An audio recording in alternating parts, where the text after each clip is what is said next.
Boa noite, irmãos. Estamos mais uma vez juntos nesse dia, para nós estudarmos fazermos a nossa devocional, como tem sido a nossa proposta, estamos fazendo a devocional no Evangelho segundo Marcos e nós vamos continuar hoje, Eu quero dar as boas-vindas à nossa irmã Zilá, que está conosco, também a Ana Rosa, a Dona Conceição, que estão nos assistindo agora. É muito bom saber que vocês estão aí. Graça e paz, irmãs. E aos demais irmãos também, daqui a pouquinho chegarão. Nós vamos orar e pedir que Deus nos abençoe, pedir que o Senhor fale as nossas vidas nessa noite, pedir que o Senhor esteja nos ensinando através da devocional que nós faremos. Também o Leonardo, a Natália, o Paulinho, Deus os abençoe. Eu convido os irmãos para nós orarmos, para nós começarmos então a nossa devocional. Vamos orar? Amado Pai, em nome de Jesus, somos gratos a Ti, ó Deus, por nos dar este dia e por nos dar, ó Deus, este momento de maneira especial para pensarmos, meditarmos, ó Deus, na Tua Palavra e de uma maneira específica, ó Deus, no Evangelho segundo Marcos, que estamos começando a estudar. Eu peço que o Senhor, ó Deus, nos abençoe, que o Senhor nos dê conhecimento acerca de Ti mesmo e que esse conhecimento, Senhor, nos auxilie em toda a nossa vida, que nós não só saibamos mais de Ti, mas que esse conhecimento venha nos fortalecer diante do Senhor e determinar nosso modo de vida, a maneira pela qual nós vivemos, falamos e nos portamos na presença do Senhor e na presença da sociedade onde estamos inseridos. Ó Deus, nos abençoe e esclareça a Tua palavra nas nossas vidas, em nome de Jesus. Amém. Irmãos, se recordem que nós estamos falando sobre Marcos. Se recordem que nós já conversamos que Marcos não foi um apóstolo. Na realidade, o livro de Atos dos Apóstolos, Lucas fala dele como João Marcos, e Marcos foi um discípulo de Pedro. Então, grande parte do Evangelho de Marcos veio da mão de Pedro, do ministério de Pedro, não é? Então nós, olhando para as Escrituras, olhando mais especificamente para o Evangelho de Marcos, nós podemos ver aqui o apóstolo Pedro também falando. Nós já falamos que Marcos fundamenta o seu Evangelho nas Escrituras, lá no verso 1, quando ele coloca princípio do Evangelho de Jesus Cristo, Filho de Deus. E ele vai desenrolando essa fundamentação a partir do segundo bloco, do verso 2 até o 6, quando ele diz conforme está escrito, e aí ele menciona a profecia de Malaquias no verso 2, e depois a profecia de Isaías no terceiro verso. Depois, logo em seguida, faz parte ainda do mesmo conjunto, da mesma divisão, vamos dizer assim, vem os versos 7 e 8, que foram os versos que nós lemos ontem. E aqui esses versos falam o que é que João Batista fazia no deserto, como que era a mensagem de João Batista no deserto e o rito, que era o rito do batismo que ele realizava no deserto. O versículo 9 até o verso 11, que é a parte que nós vamos analisar hoje. A partir do verso 9 dito o seguinte: naqueles dias veio Jesus de Nazaré, da Galileia, e por João foi batizado no rio Jordão. Logo ao sair da água, viu os céus rasgarem-se e o Espírito descendo como pomba sobre ele. Então foi ouvida uma voz dos céus: Tu és o meu filho amado, em ti me comprazo. Então, Marcos, ele é um dos evangelistas que não dá muitas informações sobre o batismo de Jesus. Dos evangelhos sinóticos, se recorde que os evangelhos sinóticos são Mateus, Marcos e Lucas. Dos evangelhos sinóticos, Mateus é o que dá detalhes maiores acerca desse acontecimento. Se você observar aí na sua Bíblia, abaixo do título, o batismo de Jesus, você tem a referência dos evangelhos, né? Você tem de Mateus, 3º capítulo, que vai do verso 13 ao 17. Você tem Lucas, 3º capítulo, que vai do verso 21 ao 22, 2 versículos apenas. E você tem João, que também menciona 2 versículos. Mas você pode reparar que Mateus é que tem uma porção maior. Então, Mateus é que dá mais detalhes sobre esse evento. Mas como nós estamos utilizando Marcos, então nós vamos nos fiar aqui na ótica de Marcos. Então, quando Marcos vai narrar sobre o batismo de Jesus, ele diz, naqueles dias. Que dias? Com toda certeza, ele está se referindo aos dias em que João Batista estava anunciando a sua mensagem, descritas aí no verso 7 e no verso 8, estava fazendo o batismo das pessoas que saíam para ouvi-lo, não é? Então, naqueles dias em que João Batista estava falando sobre a chegada do Messias, que as pessoas deveriam mudar de vida, se arrepender dos seus pecados, para que elas pudessem receber o Messias, o Filho de Deus, o legítimo Rei, então foi que Jesus apareceu. E Jesus foi diretamente para João para que ele fosse batizado. Então ele começa no verso 9 dizendo, naqueles dias veio Jesus de Nazaré da Galileia, e por João foi batizado no rio Jordão. Existe muita confusão não, existem muitas versões de como se deu esse batismo. Algumas pessoas entendem que o batismo foi por imersão, por se tratar de um rio. Então, alguns entendem que porque é rio, Jesus pode ter entrado e João entrou junto com ele. Jesus deu aquele famoso mergulho de costas, né, como se tivesse deitado e aí fosse levantado, e então isso constituiu o batismo. Agora, existe também uma outra possibilidade, né? Existe também pelo menos mais 2 possibilidades. A primeira, fora o batismo por imersão, é que Jesus não necessariamente entrou em todo o rio, mas ficou na margem, e João pega a água e coloca sobre a cabeça de Jesus. Essa é a segunda possibilidade. E também existe a terceira possibilidade. Você deve se recordar que o pai de João Batista era sacerdote. Zacarias era sacerdote. Então, como sacerdote, ele estava familiarizado sobre o rito do perdão dos pecados, quando o sumo sacerdote entrava uma vez por ano no Santo dos Santos e aspergia o sangue sobre o propiciatório. E esse rito de aspersão, então, do sangue sobre o propiciatório é que fazia com que o pessoal fosse perdoado por Deus.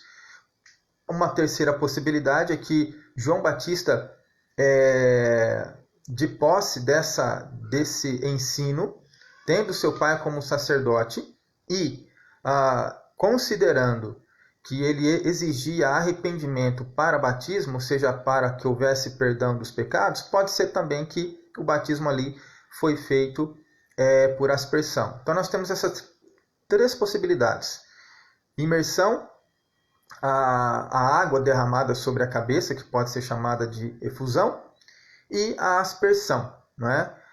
Tendo aqui como a semelhança o rito de aspersão sobre a tampa sobre o propiciatório, quando o sumo sacerdote então fazia o rito de purificação dos pecados do povo uma vez por ano. Seja lá qual for uma das 3, é bom nós lembrarmos que é um rito, é um simbolismo. O batismo ele era utilizado como um símbolo de purificação. Ele era utilizado como um símbolo de renovação, como se a pessoa estivesse dizendo, olha, minha vida parou aqui e daqui em diante eu vou levar uma vida consagrada. Então ela submetia-se ao batismo, então ele simbolizava que ela havia sido lavada. Isso não interfere se foi apenas a cabeça, se foi aspersão, se foi imersão, porque não é a quantidade de água que determina a eficácia do batismo. tratando-se então de um símbolo. É lógico que o batismo precisa ser por água, porque é um símbolo de limpeza, um símbolo de purificação, de renovação. Mas a quantidade de água não é determinada, não é? Então, existindo essas três possibilidades, todas elas são tomadas, pelo menos pelos reformados calvinistas, como legítimas. Algumas denominações entendem que não, entendem que a forma correta de batismo é por imersão, e qualquer tipo de batismo que não for feito por imersão está errado. Nós, por outro lado, não entendemos assim, embora respeitamos o outro lado que entende que é por imersão. Nós entendemos então que a água simboliza. Mas uma outra questão importante se faz lembrar também que o batismo de João era pela confissão de pecados, por arrependimento. E aí vem a situação, se era para arrependimento, o que é que Jesus, que não tinha pecado, está fazendo ali? Porque não foi João que foi atrás de Jesus, Jesus foi até João para ser batizado por ele. O que é que Jesus está fazendo ali? Os irmãos devem se recordar que o ministério de Jesus foi justamente um ministério substitutivo, ou seja, ele substituiu o pecador. Ele morreu no lugar do pecador e ele então assumiu sobre si os nossos pecados. Então era natural que João estivesse ali, porque ali era natural que Jesus estivesse ali, porque ali Jesus estaria de fato cumprindo parte do seu ministério, assumindo os pecados daqueles pelos quais ele morreria. Então, o batismo, neste caso de Jesus, está completamente correto. Embora Jesus não tinha pecado em si mesmo e de si mesmo, mas ele carregava os nossos pecados sobre ele. Então, o fato dele estar naquele batismo, naquele tipo de batismo, estava completamente correto. Jesus foi batizado. E aí João Batista então diz, aí é João que está dizendo, né? Que logo ao sair da água, viu os céus rasgarem-se e o Espírito, no caso o Espírito Santo, descendo como pomba sobre ele. Então foi ouvida uma voz dos céus, Tu és o meu filho amado, em ti me comprazo. Muito interessante, irmãos, duas questões muito importantes.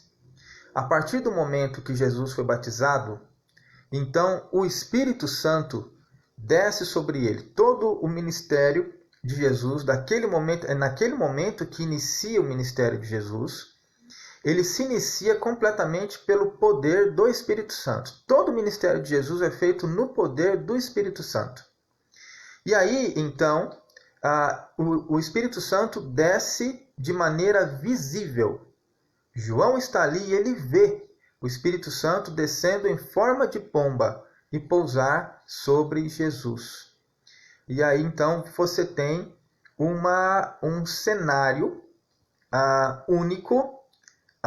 Em nenhum outro momento se repete de uma forma tão clara, tão distinta, aquilo que nós entendemos como a manifestação da Trindade. A Trindade, que é o entendimento de que existe um Deus só, que subsiste em três pessoas distintas, a pessoa do Pai, a pessoa do Filho, a pessoa do Espírito Santo. Essa palavra Trindade não existe na Bíblia. A palavra não existe na Bíblia, mas a manifestação da Trindade você tem na Bíblia. E um dos registros é justamente esse que nós temos aqui agora. Porque João vê o Filho sendo batizado. Ele batiza o Filho. Ao mesmo instante que ele está vendo o Filho saindo da água, o Espírito Santo está descendo sobre Jesus. João vê isso. E ao mesmo tempo que ele vê o Espírito Santo descendo sobre Jesus e Jesus saindo da água, ouve-se uma voz do céu dizendo, Este é o meu Filho amado, em quem me comprazo. Então ali as três pessoas da Trindade distintamente se manifestando no testemunho de João. Ele vê ali Jesus e o Espírito Santo na forma que ele escolhe para se manifestar, no caso a pomba, e ele ouve a voz do Pai. A voz do Pai também ela tem um significado muito direto, muito importante para esse momento. É por isso que Marcos registra. Ele faz questão de registrar a voz de Deus sobre Jesus. E Deus, olhando para Jesus, diz: Tu és o meu filho amado, em ti me comprazo. O que ele está dizendo? De fato, agora, Deus está olhando para Jesus, está dizendo: ele é meu filho. Não é? Ou seja, o ministério dele estava sendo definido agora. Deus estava testemunhando de Jesus, dizendo que Jesus era seu filho. E ele era um filho amado, um filho em quem Deus de fato se alegrava. Ele já estava dizendo que o ministério de Jesus era um ministério vitorioso. Um ministério feito completamente dentro da vontade do Pai, um ministério perfeito. O ministério de Jesus seria verdadeiramente perfeito, vitorioso, porque Deus já estava dizendo: olha, eu me agrado dele. Jesus jamais desonraria o Pai, Jesus jamais erraria, jamais pecaria, jamais deixaria de cumprir cabalmente o seu ministério. E o Pai já se antecipa, dizendo: este é o meu filho amado em quem me comprazo. Quando Deus Pai faz isso, todos os olhos são postos agora em Jesus. A partir desse momento, então, o centro não é mais João Batista. Marcos começa com João. Lembre-se que João já não estava permitindo que ele fosse entendido como centro. Ele já apontava para Jesus, porque ele diz: olha, eu não sou digno nem de fazer o serviço de um escravo, que era de, curvando-me, desatar as sandálias do mestre. Então, sempre é Jesus. Agora, João Batista mostra Jesus, mas agora no seu batismo o próprio Pai mostra Jesus. O próprio Pai centraliza aquela mensagem, aquele ministério completamente na pessoa de Cristo. Uma coisa muito interessante, irmãos, é que a Trindade foi manifesta no batismo de Jesus. Mas a Trindade também é manifesta nos nossos batismos. Porque quando nós somos batizados em nome do Pai, do Filho e do Espírito Santo. Uma outra questão muito importante que diz respeito a nós, uma outra implicação desse momento para as nossas vidas particularmente, é que o mesmo Espírito que capacitou Jesus a desenvolver cabalmente o seu ministério, capacita você e eu a desenvolvermos a vida cristã. Então, não é um poder diferente, é o mesmo Espírito. A mesma força poderosa e divina que operou em Jesus é a mesma força poderosa e divina que opera na tua vida e na minha vida.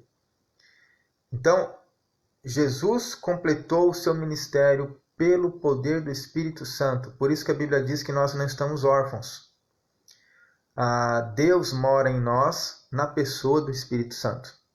Por isso que a Bíblia diz que nós somos o templo do Espírito Santo.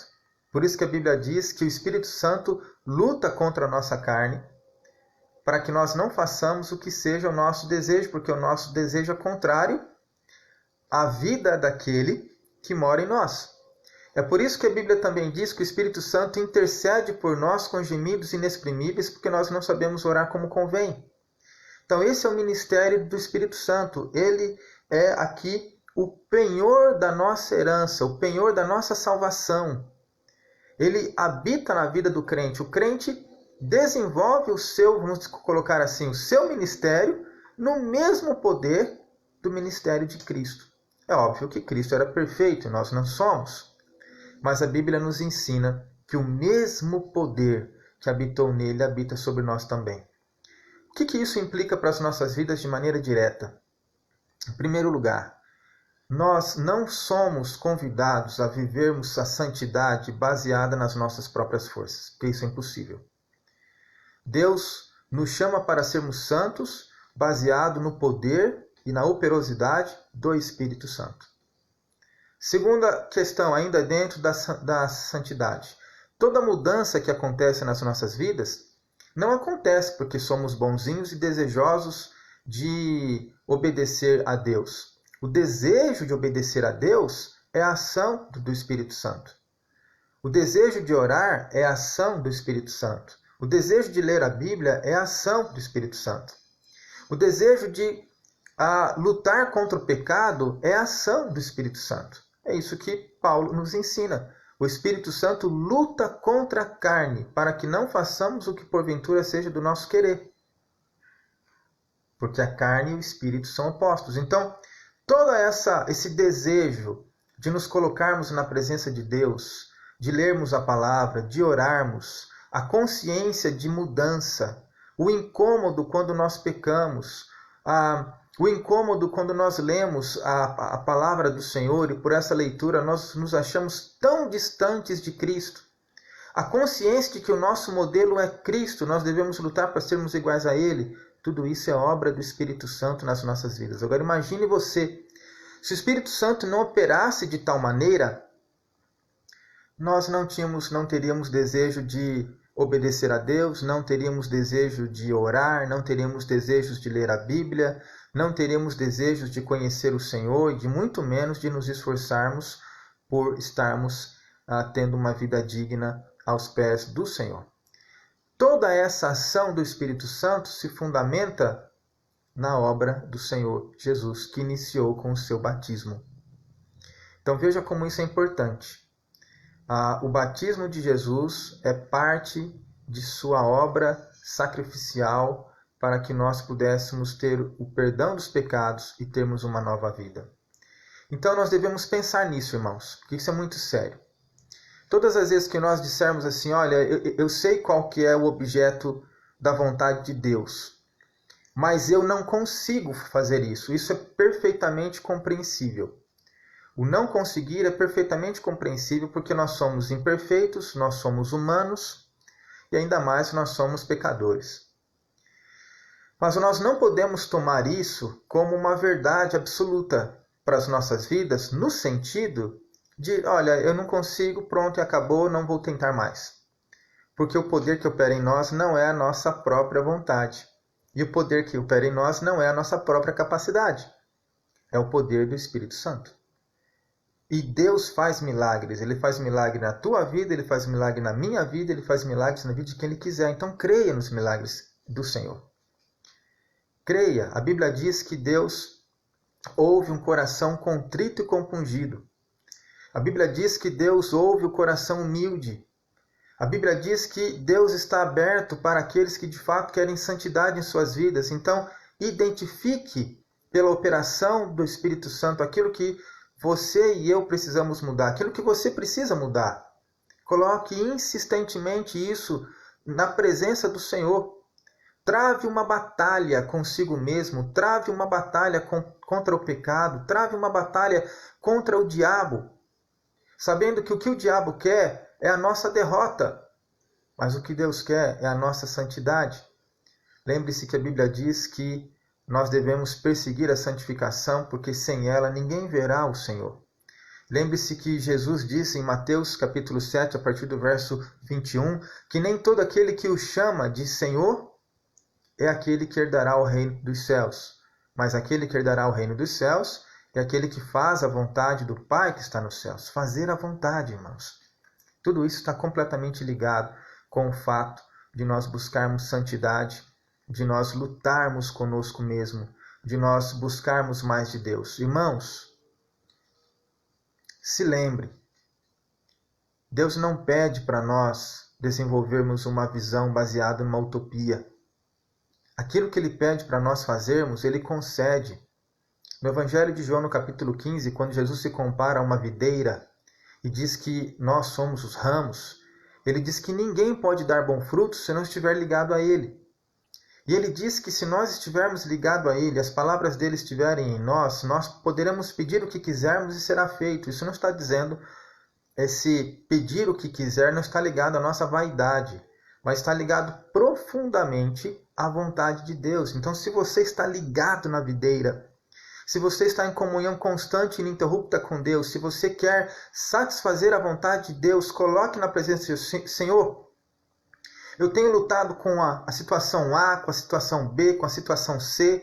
Eu entendo que isso é pecado na minha vida, mas eu quero ser diferente. Transforma o meu coração. Essa é a vontade que João diz que aqueles que pedirem qualquer coisa, se estiverem ligados com a videira, o Senhor fará. Porque fazem de acordo com a vontade de Deus. Então, eu gostaria que nós pensássemos nisso hoje, irmãos, e que nós meditássemos nisso para a nossa vida nesse final de semana. Deixa eu falar uma coisa com os irmãos antes de nós orarmos e encerrarmos esse momento. Nós faremos a nossa devocional de segunda a sábado, ok? Então, de segunda a sábado, 7 horas da manhã e 7 horas da noite, nós temos a nossa devocional. De manhã no livro de Daniel e à noite no Evangelho segundo Marcos. Mas domingo nós não faremos assim. Por quê? Porque às 9 horas nós temos a escola dominical e às 7 horas nós temos o culto. Então, domingo é o único dia que nós não faremos a devocional às 7 da manhã por conta da escola dominical às 9. Mas de segunda a sábado teremos as duas devocionais. E uma outra questão, quinta-feira agora eu não passei o culto, a mensagem do estudo bíblico. Então nós faremos da seguinte forma, toda quinta-feira, das 7 horas da noite às 7h30 da noite, nós faremos a nossa devocional. E às 8 horas, ou seja, às 20 horas, eu coloco o vídeo que é para o nosso estudo bíblico, como se estivéssemos fazendo estudo bíblico na igreja. Vou tentar sempre ficar apontando os vídeos e estudos bíblicos relacionados ao tema que nós já temos seguido, que é o tema de Apocalipse. Então, na próxima quinta-feira, nós colocaremos também a continuação daquele vídeo que os irmãos assistiram na semana passada, ok? Vamos orar, colocar nossas vidas na presença de Deus, vamos encerrar esse momento. Amado Pai, mais uma vez nós te louvamos e te agradecemos por nos dar esse momento, juntamente com todos esses irmãos que estão aí, ao vivo, ó Deus, participando conosco agora. Faze, ó Deus, com que aquilo que ouvimos e aprendemos nesta noite, seja pelo Teu Espírito Santo poderosamente aplicado em nossas vidas. E nós possamos ser transformados por Ti, termos uma vida diferente, uma conduta diferente, ainda mais diferente do que tudo quanto o Senhor já fez até o dia de hoje, porque nós continuamos no processo de santificação. Final disso é ou a nossa morte, ou no retorno do Senhor. Obrigado, porque até aqui Tu tens nos sustentado. Continua, Pai, o que nós te pedimos, em nome de Jesus. Dê aos meus irmãos, ó Pai, uma boa noite de sono e descanso, e ajuda-nos, ó Deus, a estarmos juntos logo mais, no domingo, para estudarmos a Tua Palavra na escola dominical e também para cultuarmos ao Senhor no domingo às 7 horas da noite. É em nome de Jesus que nós oramos e agradecemos. Amém. Irmãos, tenham todos uma boa noite. Muito obrigado por estarem juntos aqui. Agora eu estou vendo a Fátima, a irmã Zilda, o Marcos, o Daílson, né? E todas as outras pessoas que foram aparecendo.